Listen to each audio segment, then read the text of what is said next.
सबको जय मसीह की परमेश्वर की प्रेजेंस में आपका स्वागत है। आज परमेश्वर के वचन में हम सीखेंगे। बहुत अद्भुत बात पवित्र आत्मा ने मेरे मन में डाली कि आज परमेश्वर के वचन में हम बहुत ज़्यादा कुछ खास बातों को सीखेंगे। मेरा ये बिलीव है आज का वचन, आज की टीचिंग को जब आप सुनेंगे आप सेम नहीं रहेंगे यीशु मसीह के नाम से।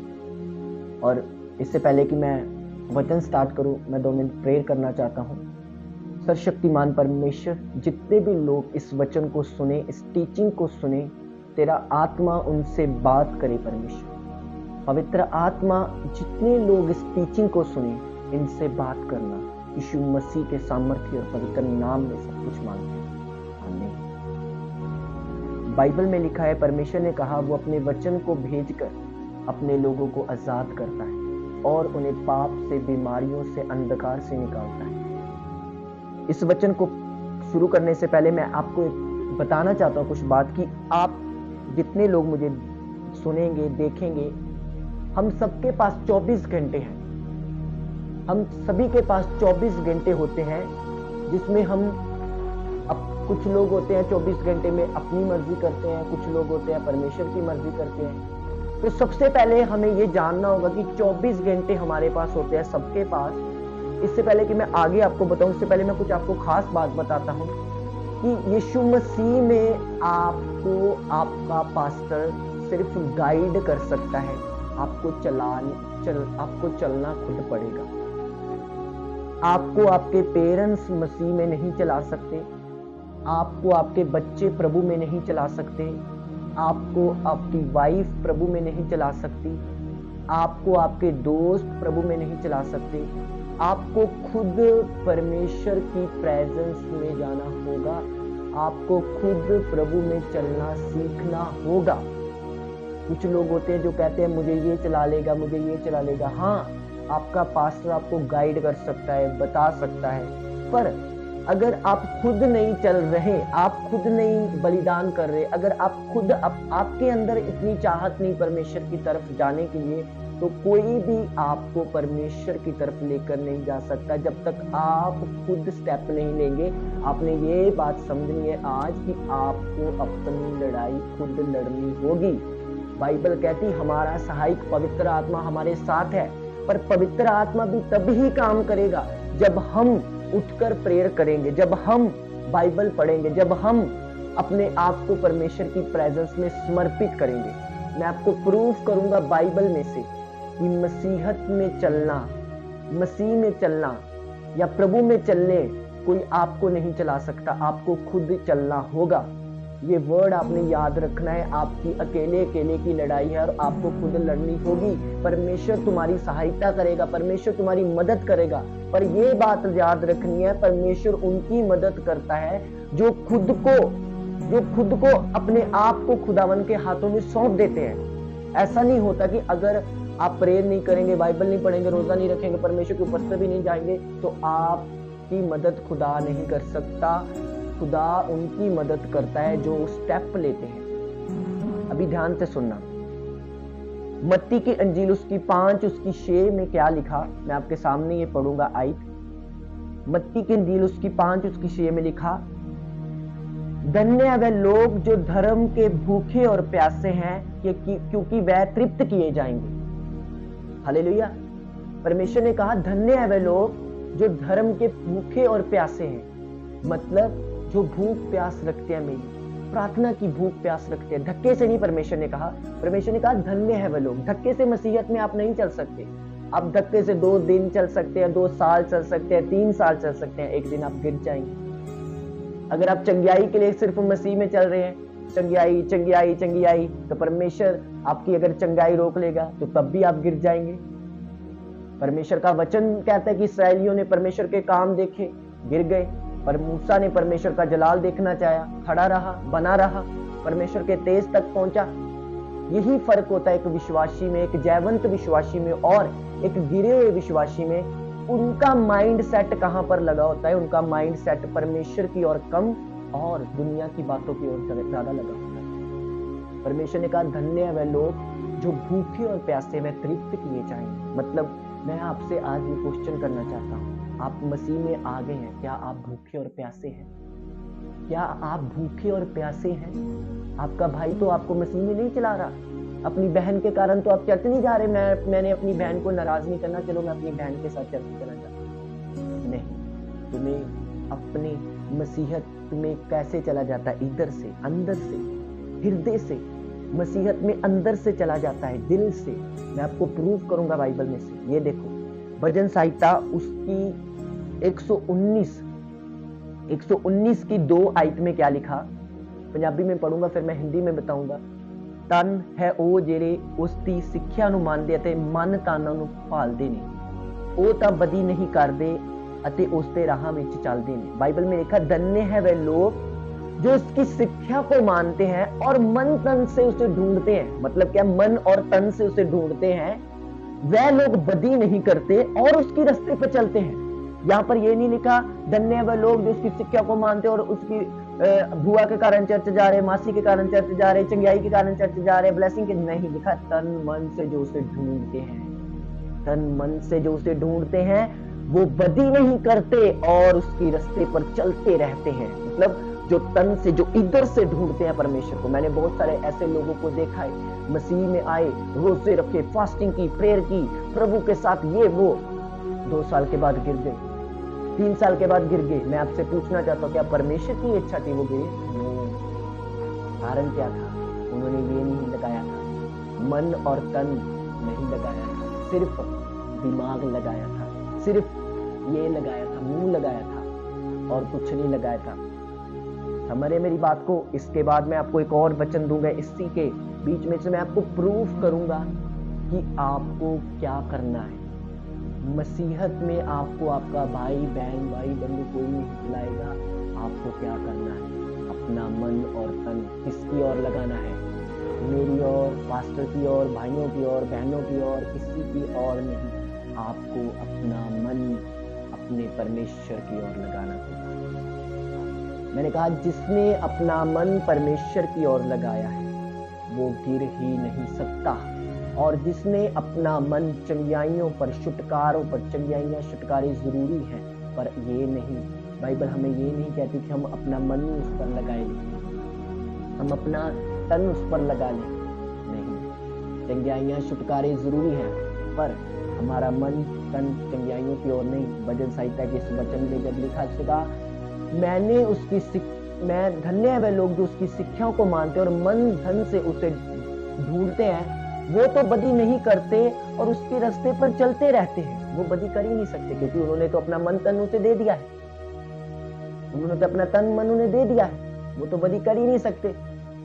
मसीहत में वो लोग जयवंत जीवन पाएंगे, वो लोग आशीषित होंगे, वो लोग आखिरी सांस तक वफादार होंगे जिन्होंने मन तन यहोवा को दे दिया। फिर इसी वचन में मैं आपको पढ़ूंगा इस वचन में उसने कहा, ये वचन है, यही जबूर 119 जबूर उसकी 62 में लिखा, तेरे धर्म के न्यायों के कामों के कारण आधी रात को मैं उठकर तेरा धन्यवाद करूंगा।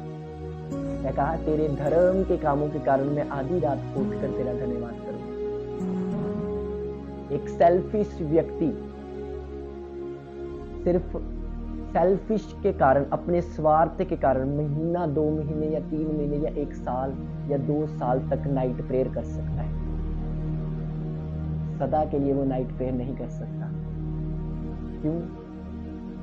क्योंकि बाइबल कहती है, इस परमेश्वर के दास ने कहा, तेरे धर्म के कामों के कारण मैं आधी रात उठकर तेरी सेवा करूंगा, तेरी धन्यवाद। तो क्या है यहोवा के धर्म के कारण? यहोवा के धर्म के कारण जब प्रभु यीशु मसीह इस धरती पर आया, क्रूस पर मारा गया, गाड़ा गया, तीसरे दिन जी उठा, ये उसका धर्म का काम था कि उसने अपने इकलौते पुत्र को हमारे लिए दे दिया। बहुत सारे धर्म के काम परमेश्वर हमारी जिंदगी में करता है, सांसें देता है, ताकत देता है, खाना देता है, पानी, बहुत सारे ऐसे काम है। पर सेल्फिश व्यक्ति जो होगा, जिन्होंने अपना तन मन परमेश्वर से, बहुत सारे लोग ऐसे, पास्टर जी मैंने नाइट प्रेयर करनी है, मैंने 40 उपवास रखने, मैंने ये करना है, कुछ महीनों के बाद वो ठंडे हो जाते हैं, फिर से खाना, फिर से गाली, फिर से सब कुछ शुरू हो जाता है। और रीजन क्या निकलता है? वो अपना घर तो बनाने लगे, बहुत बड़ी बिल्डिंग उन्होंने बना दी, पर जो नींव है ना, उसे भूल गए कि मैंने तो अपना मन तन परमेश्वर की ओर लगाया ही नहीं। मैं तो परमेश्वर में एक्साइटमेंट में आ गया, मैंने कोई बड़ा पास्टर देख लिया अनॉइंटेड के, मैं भी बोलता मैं भी पास्टर बनना है, चलो मैं भी इसकी तरह चलो कर लेता हूँ, और नींव को मजबूत नहीं किया। ये नहीं समझा कि हर एक की बुलाहट अलग अलग है।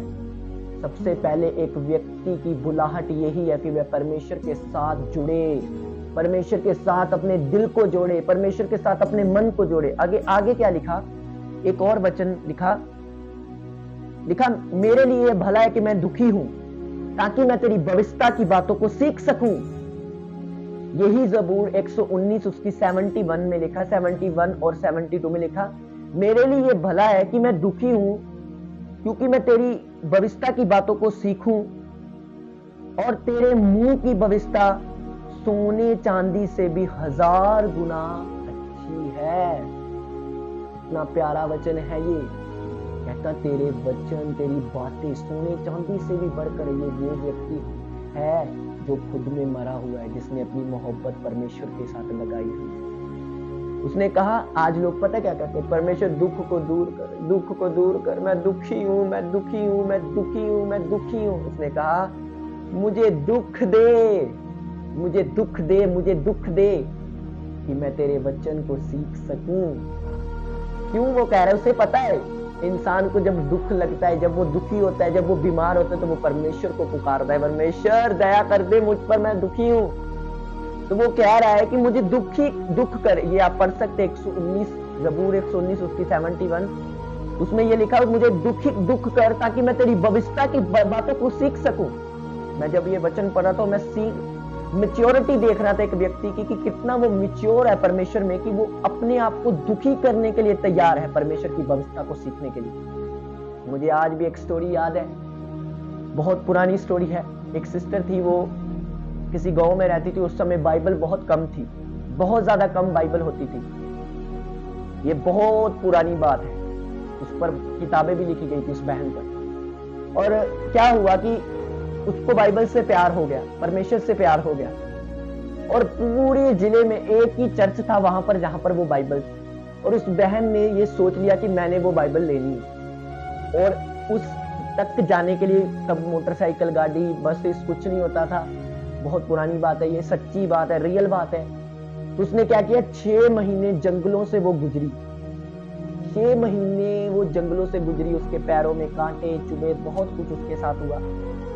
6 महीने के बाद वो उस चर्च तक पहुंची, और उस पास्टर ने उसे ऐसे ही बोल दिया, हमारे पास बाइबल है। वो गिड़गिड़ा कर रोने लगी। और जब उसे बाइबल मिली, उसने बोला, आज मेरा दर्शन पूरा हो। 6 महीने के बाद उसको बाइबल मिली, वो बाइबल, और वो रोने लगी, गिड़गिड़ाने लगी परमेश्वर के आगे, मुझे बाइबल चाहिए। मैंने कहा, अगर आप भूखे प्यासे होंगे ना, इस जबूर की तरह, इस दाऊद की तरह, तो वो जंगल में से रास्ते निकाल लेगा और आपको ढूंढ लेगा। आप उसे ढूंढ लेंगे, आप उसे पालेंगे, आप उसे खोज लेंगे। पर अगर आप मासी, भुआ, बहन, रिश्तेदार या शारीरिकता के कारण मसीह को ढूंढ रहे हैं, तो मैं आपको ये वार्निंग और वचन देना चाहता हूं, प्लीज ऐसा मत करें, आप नहीं चल पाएंगे। मसीह में वो लोग चलते हैं जिन्होंने क्या किया है। उसने कहा, मैंने मन तन से उसे ढूंढा है और बदी से दूर रहता हूं, मन और तन से, कि परमेश्वर तू मेरा भरोसा है। तू चंगा करे ना करे, मेरा परमेश्वर है। तू छुटकारा दे ना ना दे, मेरा परमेश्वर है। मैं तेरी स्तुति करूंगा, मैं तेरी आराधना करूंगा, मैं तुझसे प्यार करता हूं, मैं तुझसे मोहब्बत करता हूं। परमेश्वर के एक महान वर्शिपर जिनका नाम अनस्तमल, जिनके हम सॉन्ग सुनते हैं, उन्होंने बोला, मैं इस जगह तक इसलिए पहुंचा हूं, मैं इस जगह तक इसलिए पहुंचा हूं क्योंकि मैं अपने खुदा से मोहब्बत करता हूं। जो खुदा से मोहब्बत करते हैं, उनकी ग्रेस, उनकी अनॉइंटिंग, उनकी बातें अलग होती है यीशु मसीह के सामर्थी नाम से। एक और वचन में इसी जबूर को आप पढ़ सकते, 119 जबूर, आपसे खुदा बात करे। उसने कहा, तेरा वचन मेरे तालू को मीठा लगता है और शहीद से भी मेरा मुंह मीठा हो जाता है। तेरे वचन को कहता है, जब मैं पढ़ता हूं तो मीठा लगता है, शहद से भी ज्यादा मीठा हो जाता है। वह रसगुल्लों और गुलाब जामुनों की बात नहीं कर रहा, वो परमेश्वर के वचन की बात कर रहा है। और आज लोग घरों में बाइबल पढ़ी हुई है, बाइबल नहीं पढ़ते, भूख प्यास नहीं है, अंदर नहीं है, बस इधर से खुदा को नहीं पाया, घट्टा लग चुका है, ऐसे झाड़ते हैं। पूरा बाइबल पूरी पड़ी हुई है, कुछ सफाई नहीं बाइबल की, उसे पढ़ते नहीं है, ऐसे पड़ी हुई है बाइबल। और ये भजन संहिता वाला क्या कह रहा है? उसने कहा तेरा वचन मेरे तालू को मीठा लगता है शहद के समान। आप ऐसे बन जाएं कि आपको परमेश्वर का वचन मीठा लगने लगे। आप ऐसे बन जाएं। उसने एक और वचन 127 ज़बूर में लिखा, उसने कहा इसलिए मैंने तेरे हुक्मों को सोने और चांदी से भी अधिक प्रेम किया है। आज लोग सोने चांदी से इतना प्रेम करते हैं, पैसों से इतना प्रेम करते हैं, गाड़ियों से इतना प्रेम करते हैं और परमेश्वर को भूल जाते हैं। भाई तुझे 5 लाख मिलेगा, ये काम तूने, पर आज चर्च नहीं जाना, संडे चर्च नहीं जाना, तुझे 5 लाख का कॉन्ट्रैक्ट मिल रहा है, तुझे ये काम मेरा, लोग नहीं जाते। पर उसने क्या कहा? ऐसे लोग खड़े रहते हैं, ऐसे लोग बने रहते हैं, ऐसे लोग फलवंत रहते हैं जो हृदय से उसे प्यार करते हैं। उसने क्या कहा? इसलिए मैंने तेरे हुक्मों को सोने और चांदी से भी अधिक प्रेम किया है। अधिक प्रेम किया है मतलब प्रेम का मतलब इधर से किया है, दिल से किया है। मैं विश्वास करता हूं ये वचन आपको छू रहा है। आप फेक क्रिश्चियनिटी से बाहर आ रहे हैं, आप दिल से उसको प्रेम करेंगे, आप मन से उसको प्रेम करेंगे। उसने कहा सबसे अधिक बड़ा हुक्म यही है कि तो अपने परमेश्वर को अपने पूरे मन से और तन से और बुद्धि से प्रेम करो, और दूसरा अपने पड़ोसी के अपने समान प्रेम करिए। पहला हुक्म है परमेश्वर ने जो आपको दिया, पूरे मन, पूरे तन, पूरी बुद्धि से मुझे प्रेम कर। उसने कहा मैंने अपने मन को इस बात पर लगाया है कि मैं तेरी व्यवस्था को अंत तक पूरा करूं। हालेलुया। ये ज़बूर, यही 119 ज़बूर में 112 112 में आपको मिल जाएगा। उसने कहा मैंने अपने मन को इस बात पर लगाया है कि मैं तेरी व्यवस्था की बातों को अंत तक पूरा करूं। क्या किस पर लगाया है? इस बात पर लगाया है उसने अपना मन, इस बात पर लगाया है कि मैं तेरी विधियों को अंत तक पूरा करूं, तेरे वचनों को अंत तक पूरा करूं। आपका मन इस बात पर है क्या? या आपका मन ये है प्रभु मसा दे दे, अभिषेक ये सब कुछ आपका है, पर सेल्फिश मत हो, स्वार्थी मत हो, उससे प्यार करो। उसने आपसे प्यार किया है, वो आपसे कुछ नहीं चाहता, वो आपसे प्यार करता है। गुड फ्राइडे आ रहा है तो उससे पहले अपने शरीर को भी बलिदान करो। हम क्रूस की तरह तो बलिदान नहीं कर सकते, पर उसको अपना प्रेम साबित करो कि परमेश्वर तूने गुड फ्राइडे वाले दिन वो इसलिए गुड बन गया, तू अपने आप को, तूने सिचुएशन प्रॉब्लम लाई और हमारे लिए वो गुड बन गया। उसने कहा मैंने अपने मन को इस बात पर लगाया कि मैं तेरी व्यवस्था को अंत तक पूरा करूं। उसने इस बात पर अपना मन लगाया। तुमने किस बात पर मन लगाया? प्रभु के बेटो, रियली अगर प्रभु में आप झंडे गाड़ना चाहते हो तो झंडे गाड़ने ऐसे नहीं। आपको पता है अब्राहम 24 साल के बाद उसे संतान हुई और 24 साल उसने ताने नहीं मारे खुदा के कि ले रब्बा मैं तो अपना सब कुछ छाड़ देता तेरे लिए, मैं तो अपना कामकाज छाड़ देता तेरे लिए, तू तो मैंने संतान नहीं देती। नहीं, बाइबल कहती उसने फिर भी परमेश्वर की आराधना की। और जब उसने स्वर्गदूतों को देखा और भागा गया और अपनी वाइफ को बोला जो 90 साल की थी, बोला फुर्ती से खाना बना, फुर्ती से फुलके बना, और स्वर्गदूत आए, एंजल्स आए हमारे घर।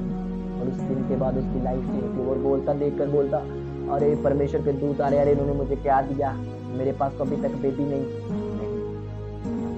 मसीहत उनकी है जो अंदर से मान लिया। धक्के से आप वर्शिप नहीं कर सकते, फॉर्मेलिटी से आप प्रार्थना नहीं कर सकते। 1 साल 2 साल के बाद बैकस्लाइड। इधर से चलेंगे ना, जब आप अंदर से उससे प्यार करेंगे, आप सालों साल खड़े रहेंगे और आपकी ग्लोरी बढ़ती जाएगी, चमक बढ़ती जाएगी यीशु मसीह के नाम से। आपका प्रकाश बढ़ता जाएगा, मूसा की तरह, एलिया की तरह, दाऊद की तरह आपका चमक। मसीहत में खासियत है, जैसे जैसे हम दिन बताते जाते हैं, साल बीतते जाते हैं, ग्रेस, मसा, अनॉइंटिंग बढ़ती जाती है, फायर बढ़ती जाती है, एंजॉयमेंट जो प्रभु